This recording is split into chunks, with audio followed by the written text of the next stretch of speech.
It's with great pleasure that I introduce Dr. Tanya Stoyanova from Stanford University.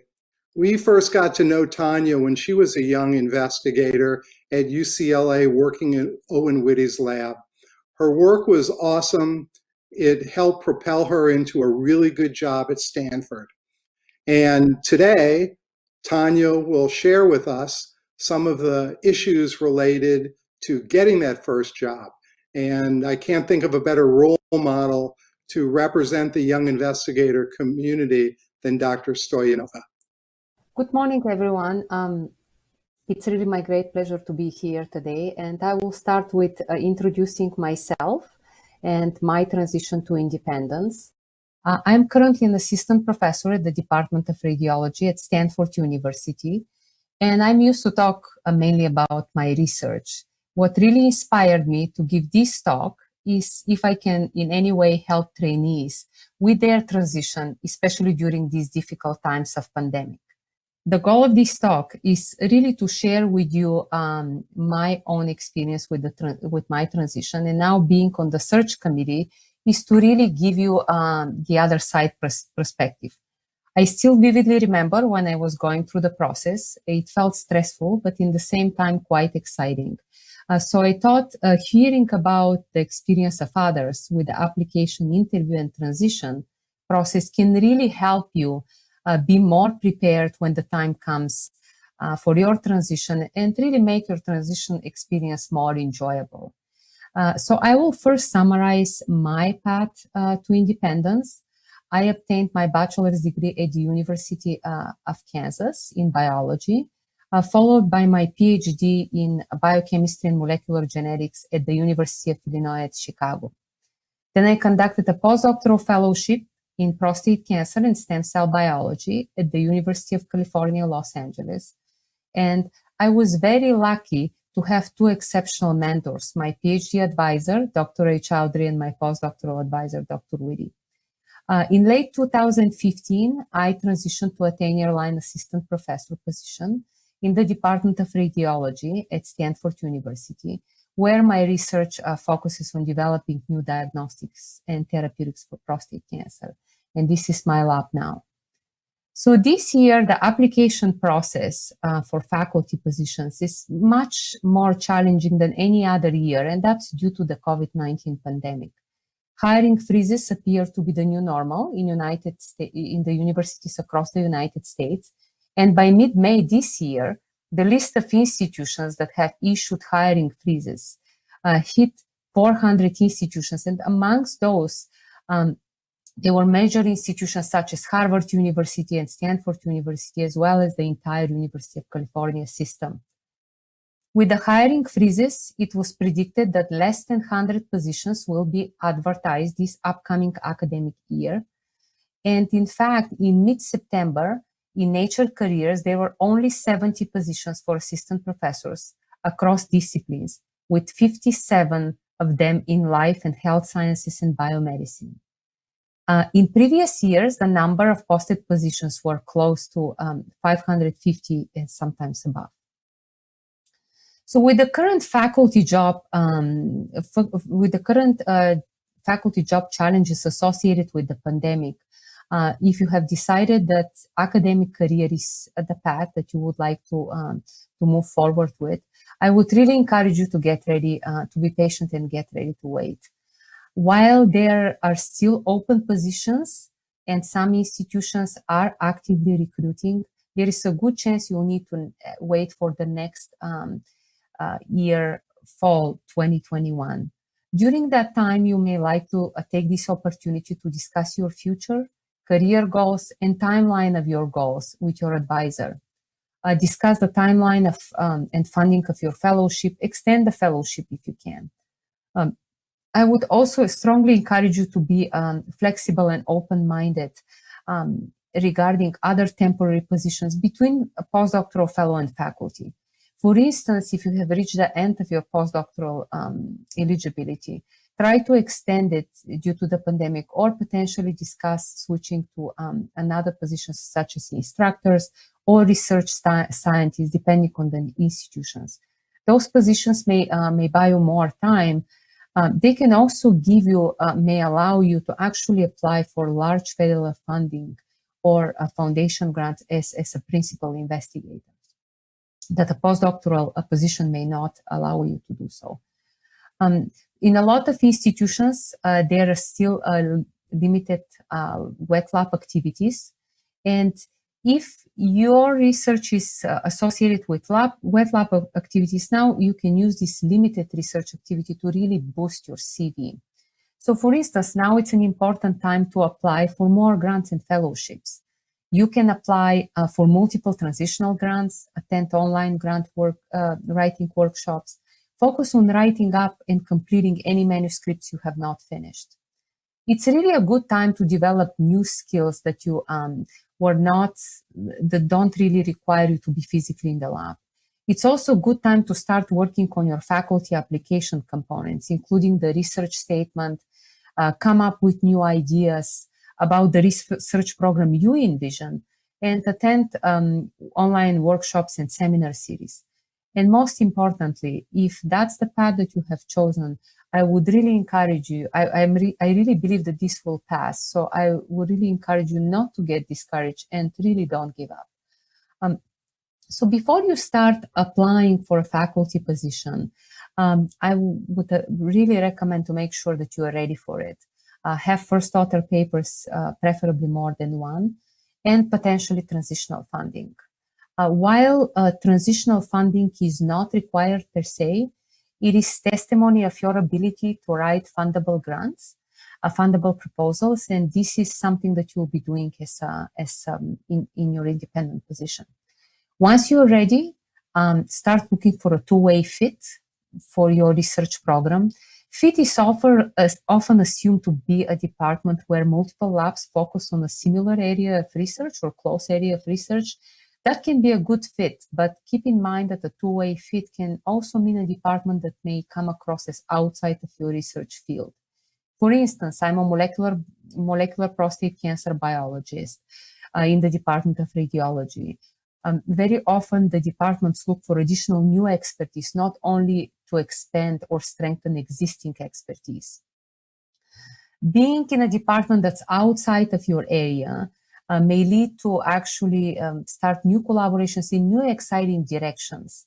My research has taken many different directions since I joined the Department of Radiology, which I would not have taken probably in another department here or another institution.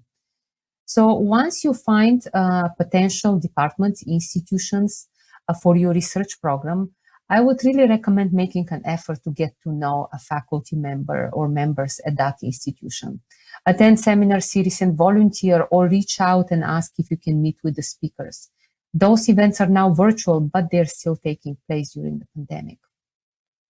You don't need to necessarily discuss with the speaker your interest in to apply for a faculty position, but introducing your research and expressing your interest in their research, it's a very good start to make a memorable impression.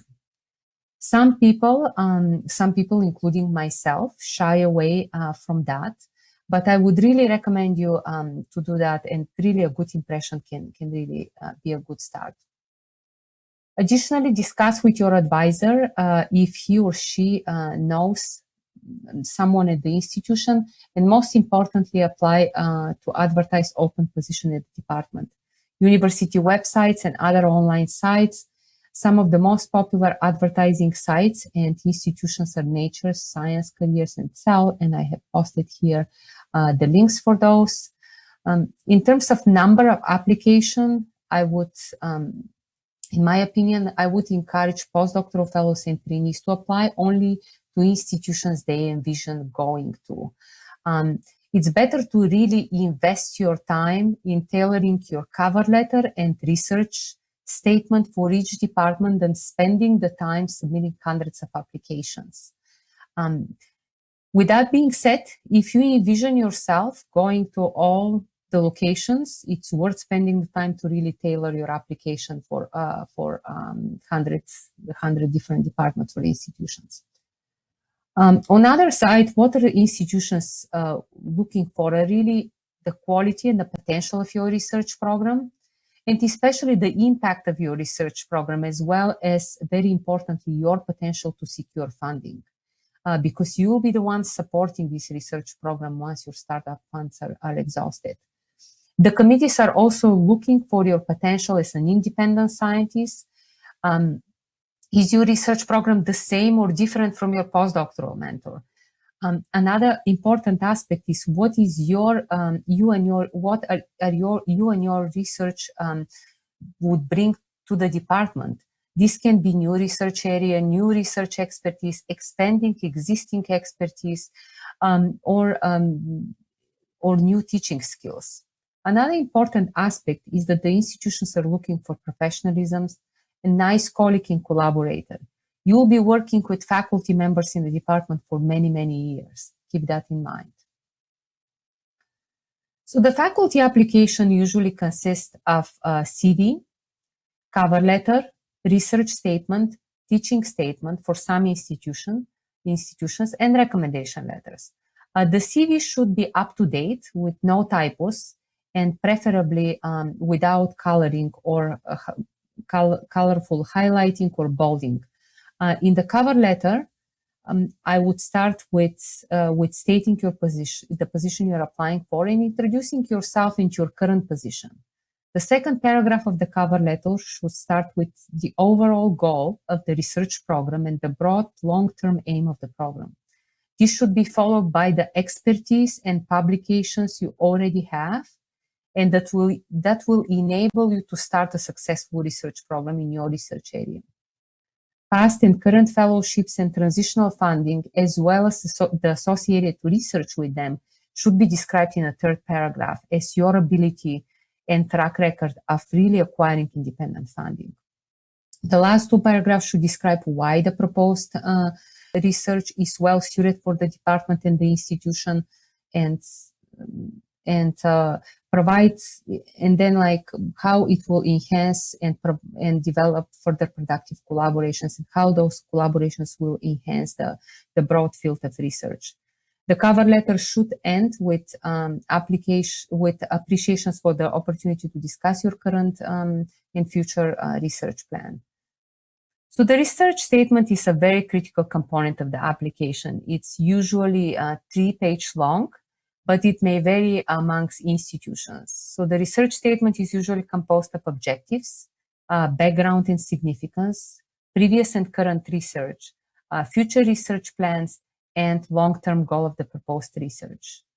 The research statement should start with a broad overview and objectives of the proposed research program. Projects already supported by transitional funding should be listed and highlighted in the very first paragraph, which is your current research focus area.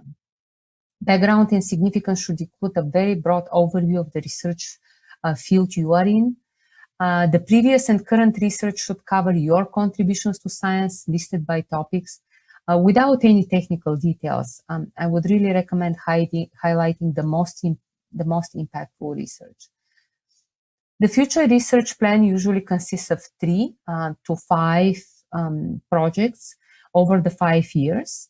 The first 2 projects may be more well-defined for the first 3 years, and the last project or last 2 projects may be broader and more long-term.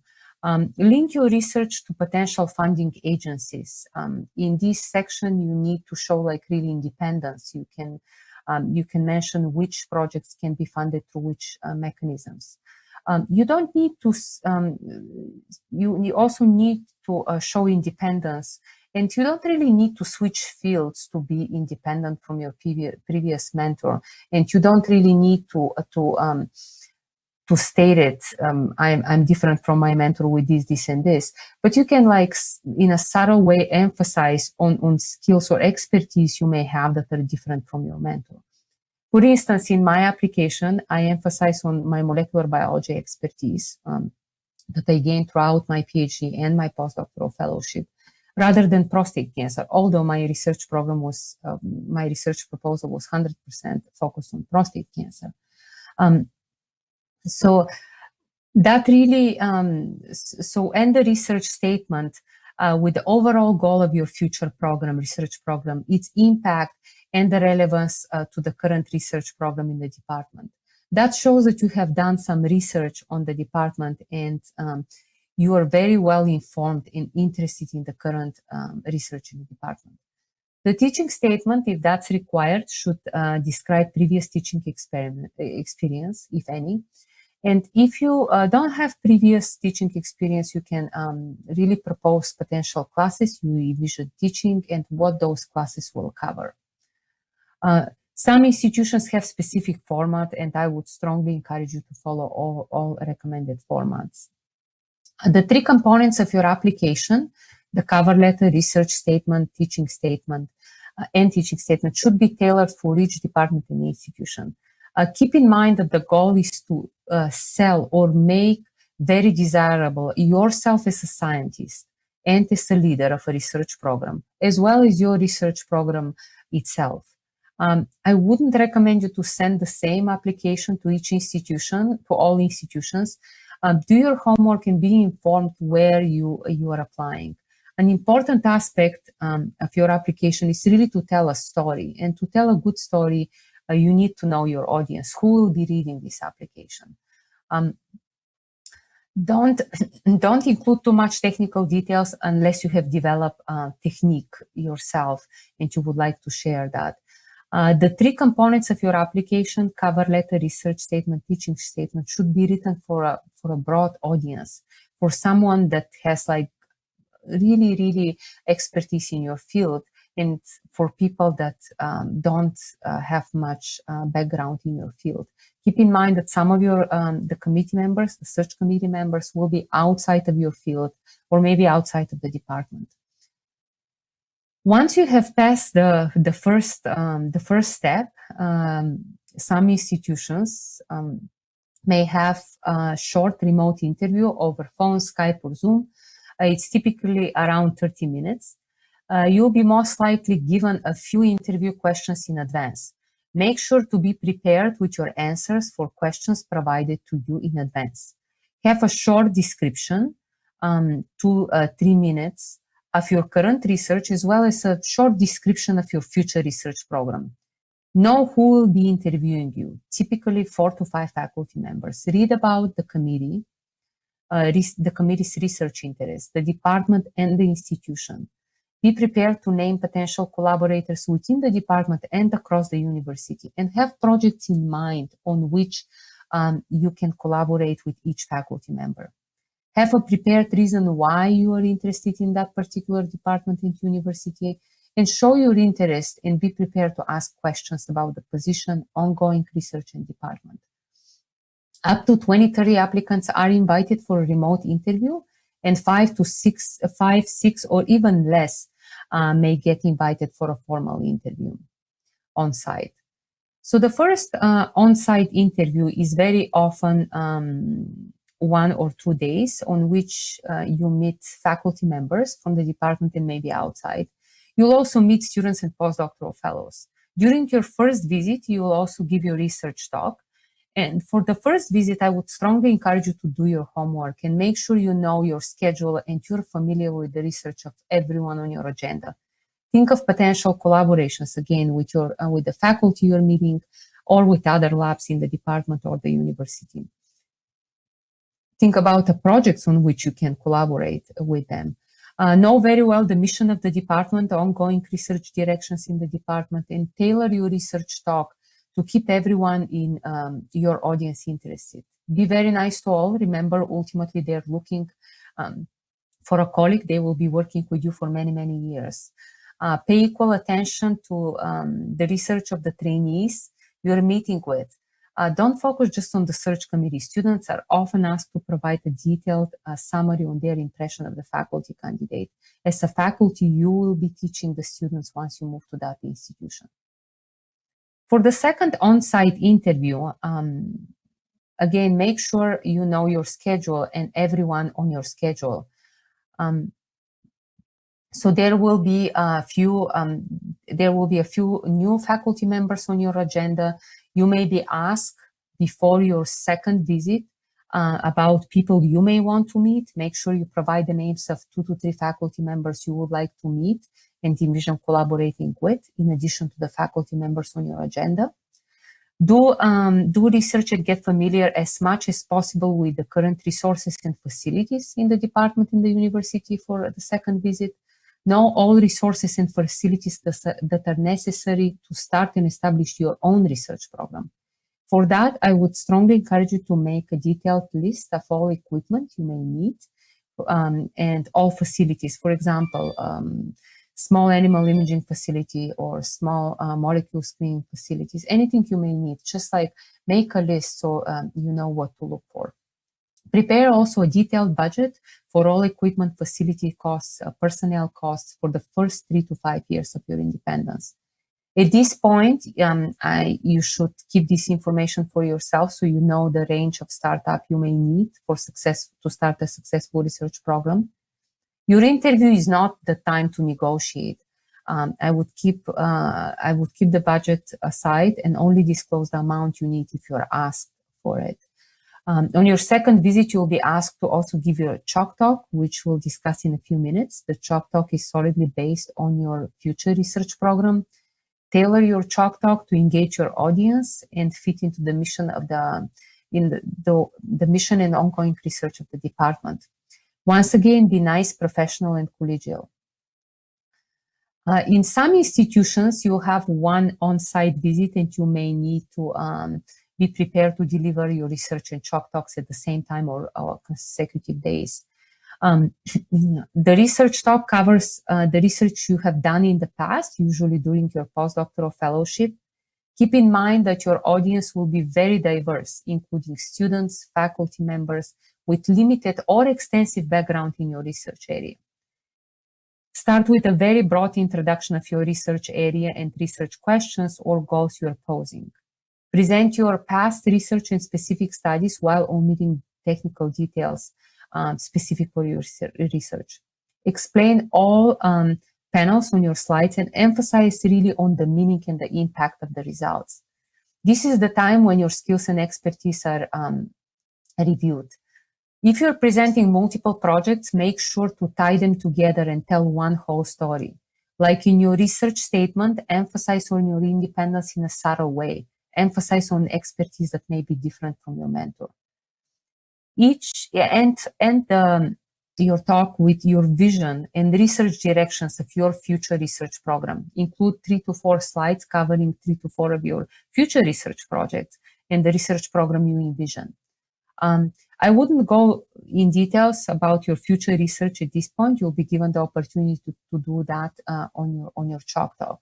Remember to present with enthusiasm and stay on time.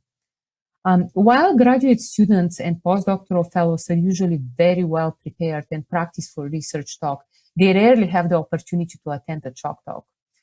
Usually they're not open to everyone, and the first chalk talk I attended was my own. If the opportunity presents, make sure to attend a chalk talk. In many institutions, the use of slides is not allowed. In some, they are allowed.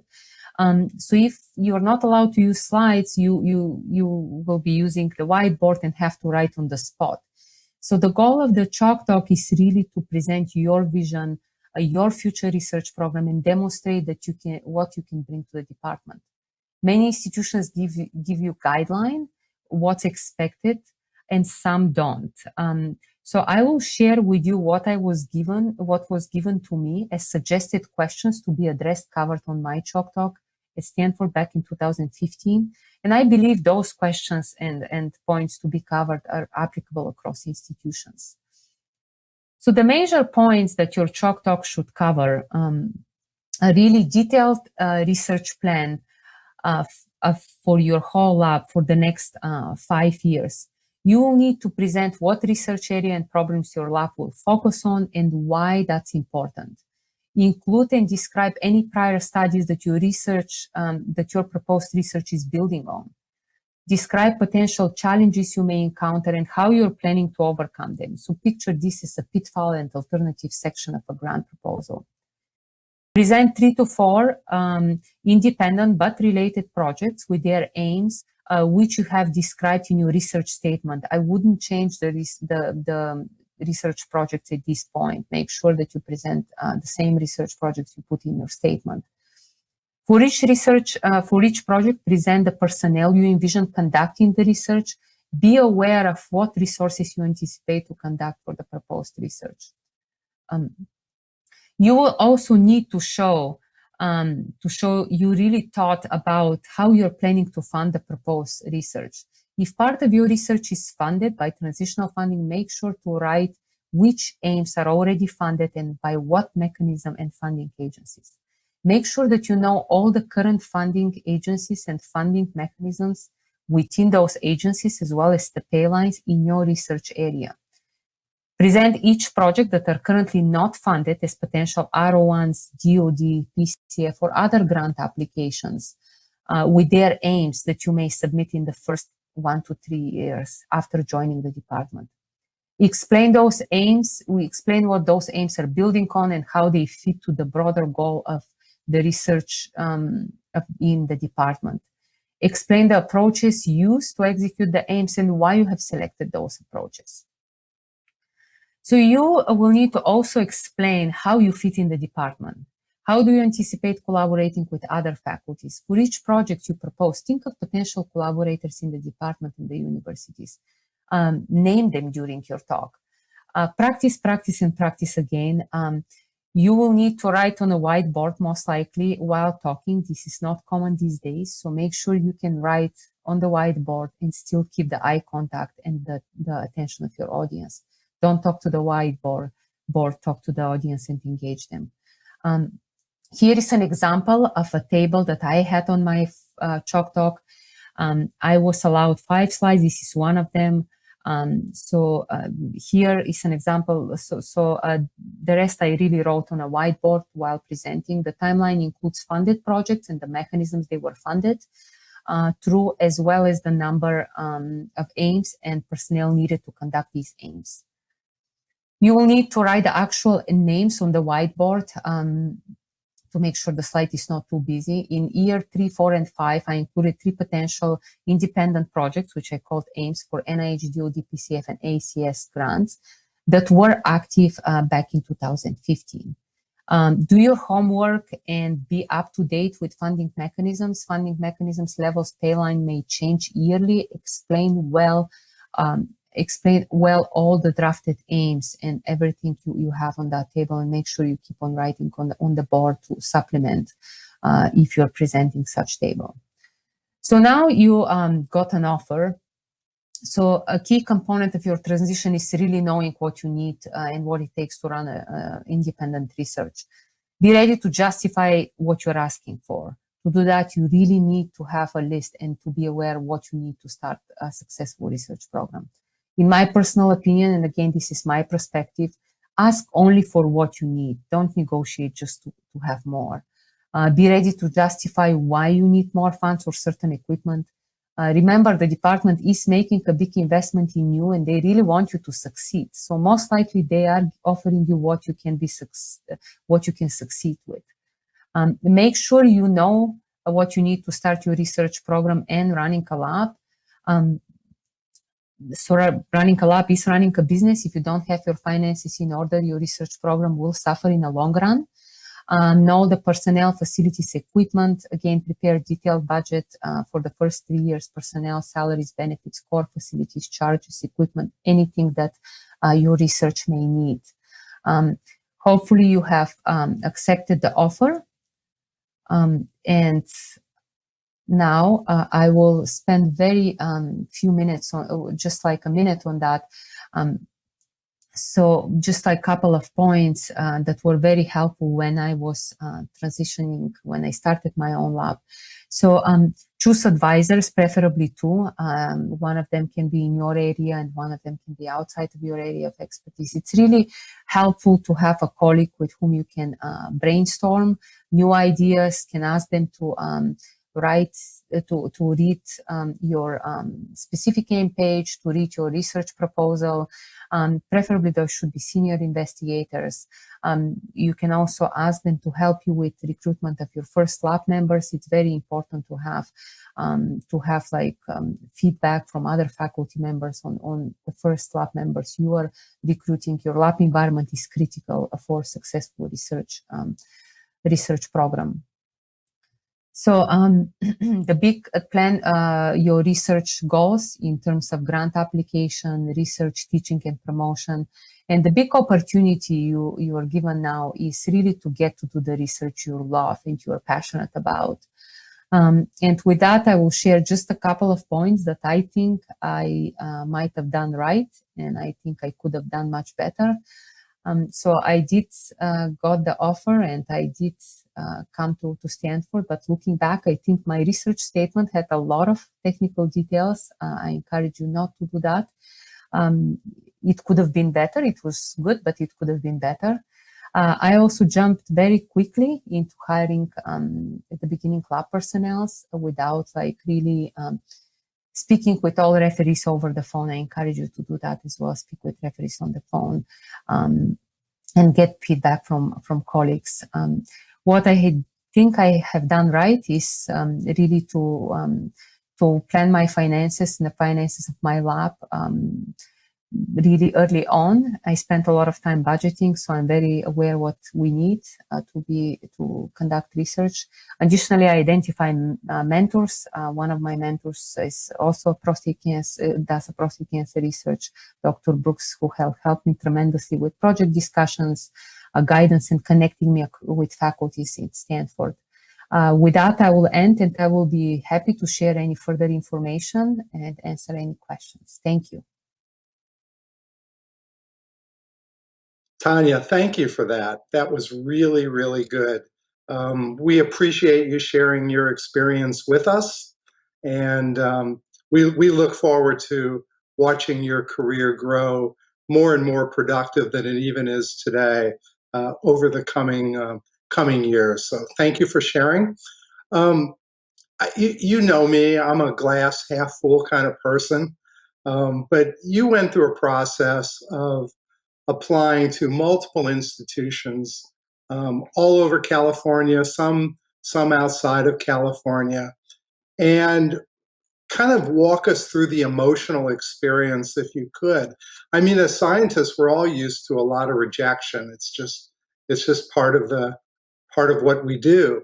But I'm wondering if you could share your personal and emotional experiences of the process and how you navigated through it. So thank you for having me here today. It's really a great pleasure to share my experience, and PTF has been instrumental for my career development actually. So thank you for that as well. So my experience with the application process was, as I mentioned at the beginning, stressful and enjoyable at the same time, and that's what motivated me really to give this talk today. So the reason it was stressful on one side is I had no idea what I'm getting into. I didn't know what to expect from an interview. I didn't know how to give a chalk talk. I've never actually heard one before, my own chalk talk. So that's, and my first interview actually was at Stanford. So you can imagine I had no experience with the interview process, and I'm coming as such a leading institution. So I was also a little bit intimidated in a way. But what was I really pleasantly surprised was like people were very welcoming, and I met a very, very nice colleagues here on my first visit. So that made my experience really enjoyable. So again, before my visit, I was rather anxious, and after my visit, I was happy, and it was full of joy that no matter what the outcome would be, I have met colleagues that I would be able to collaborate with, even if I'm not to join the institution. So that was my experience with the process. During the application process, while you're waiting to hear from the institutions, that's also like makes you obviously anxious and nervous whether your application will be well received. So that was my experience, and again, I'm happy to share with everyone. Could I ask what the most unexpected? You don't have to name the institution, but just in generic terms, What was most unexpected during your process of looking for a job? So what the most unexpected aspect of it was probably the chalk talk. So at one of the institutions that I applied, that was actually, I will be very transparent, that was UC Irvine. The chalk talk was like you had to be on a board and actually talk with the chalk, like old-fashioned chalk talk. So that was unexpected to me in a sense that I really didn't know what to expect and what the questions would be and what I'm supposed to do.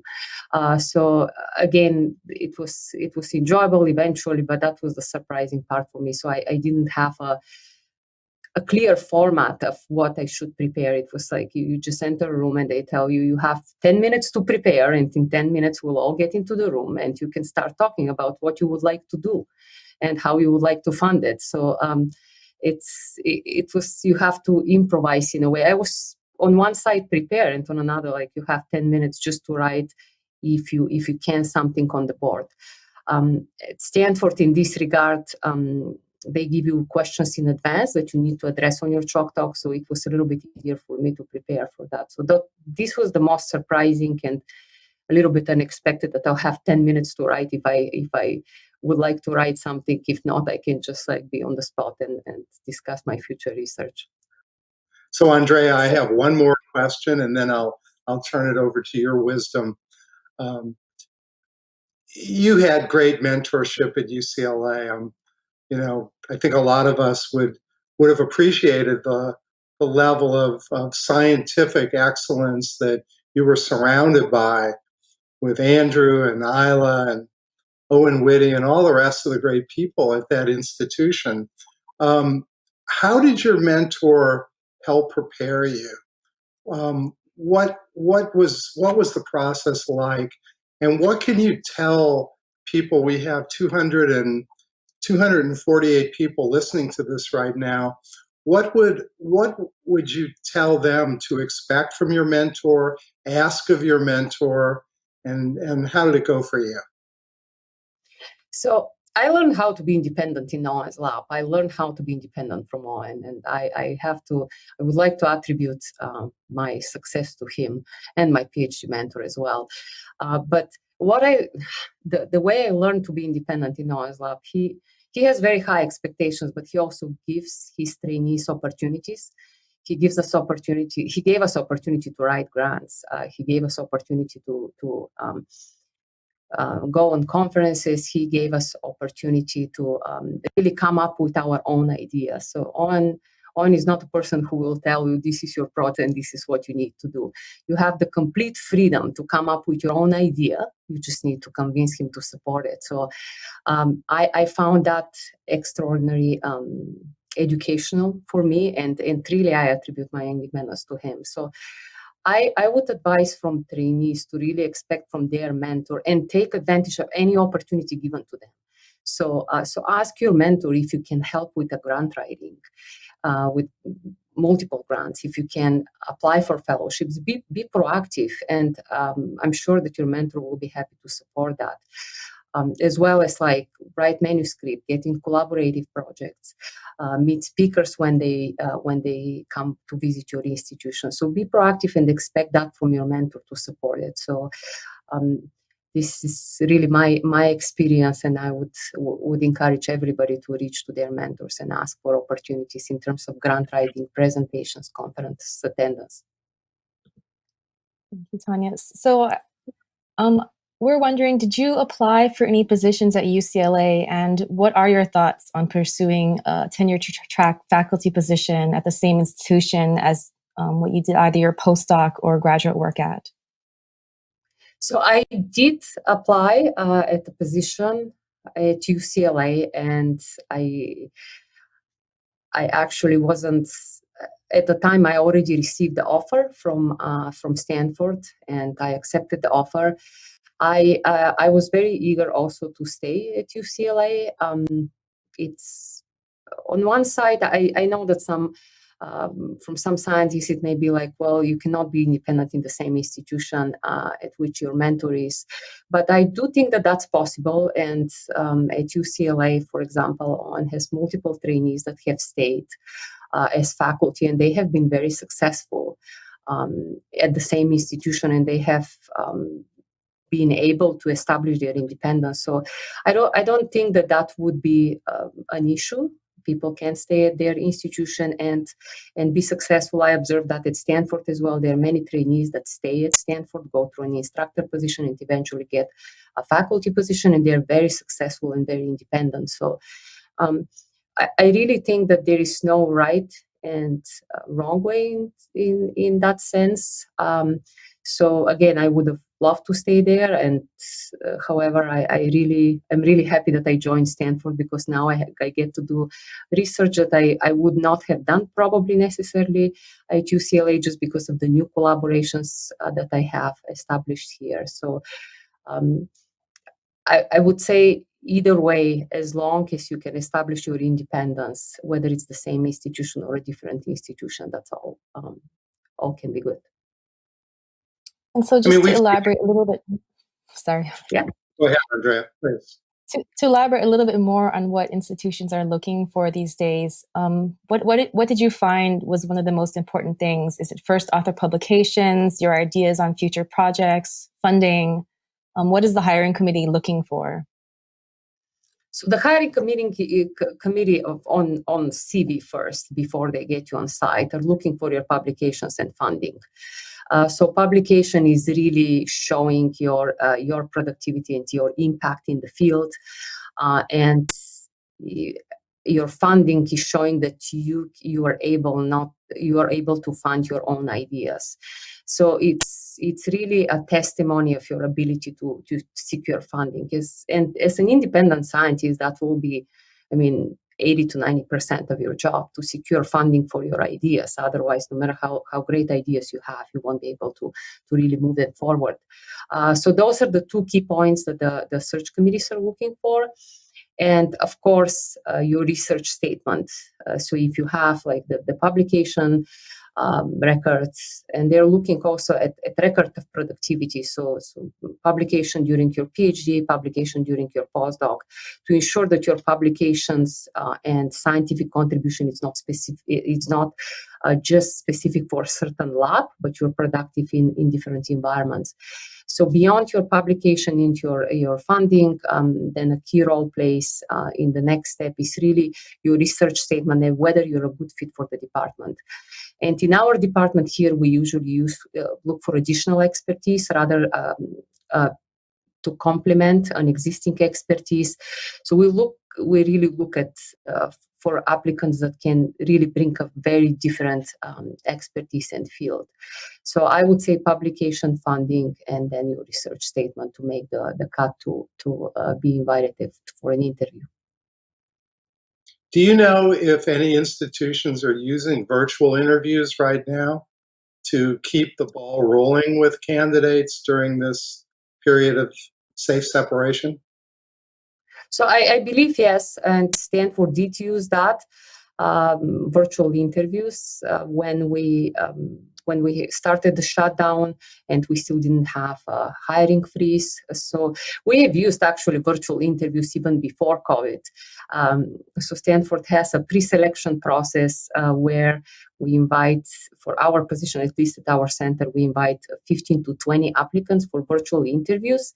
And then we select from them 5 to invite for on-site interview, 4 or 5. So we have been practicing that even pre-COVID. And I think after COVID now, this will become more and more common, especially for the first visit or the research talk. This can be definitely, this is achievable to have a virtual format.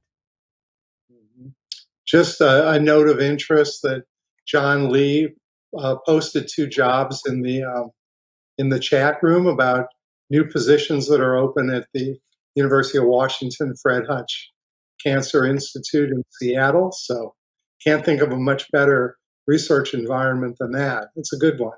So people are encouraged to take a look at those job specs and see maybe there's something there for you. Thank you, John Lee. Thank you. Thank you for doing that. I think that would be helpful to everybody on the phone call, especially now with considering that there are much less postings for faculty position than previous years. So I think that's very exciting. So thank you, John, for doing that. So sort of a question sort of tangential to what we talked about yesterday, a little bit off the job search path, but related for many people. You have a wonderful growing family. You and your husband are both professionals with demanding careers. How do you make ends meet with your family obligations, your intellectual obligations, your work responsibilities? How does that work for your family? Well, I learned how to be very organized. I have to say, I used to have a lot of coffee breaks. Now those are out of my schedule for sure. So yes, my husband has very demanding job, very exciting and demanding job. I also spend quite a lot of time. So we, as I said, we try to be organized and have we always make sure that we have dinner with our daughter. I have 3-year-old daughter. I also seek from my mom's help. So I would strongly encourage you, if you have grandparents that are willing to help and can help, have the ability to help, get them on board. My mom has been instrumental for helping me with my daughter. So as a matter of fact, I was in my 2 years in my faculty position at Stanford when I had my daughter, and I returned to the lab 30 days after her birth, and my mom was here to help me. So this has been instrumental to keep my career and my husband's career going, while my daughter also has a lot of family attention. So we didn't need to really send her to daycare. So that's my personal story. And again, we have on the weekend, we make sure that we spend at least 2 half days with her, teaching her something, and like really spending time with her. So that's how we've done it so far. It has been challenging in a way, but again, I have gotten a lot of help from my family that I greatly appreciate. As a matter of fact, my mom is right now here. I brought her in June. As it became apparent that daycares will be closed. So my mom is now here to help me navigate my career and my husband's career. Thank you, Mom. So one really impressive thing about you, Dr. Stoyanova, is within your first 4 years at Stanford, you've managed to successfully compete for 2 R01s. So do you have advice for our young investigators on how to apply for these really big grants so early in your career? So I would, in my personal experience, apply for as many as you can, of course, with good ideas and good projects, and also reach out to your colleagues to read your grants. So you would be surprised. For example, I'll be very honest with you. I was successful in getting 2 R01s and Idea Development Award as well. But my first R01 that I wrote was in my first year, at the end of first year or beginning of second year. And I gave a copy of it to 2 of my colleagues. And one of them sent me, and give it to colleagues that are critical. You need a colleague that will really critically read your application and won't be shy about like giving you criticism. So I get a response, this aim just doesn't make sense. Can we talk?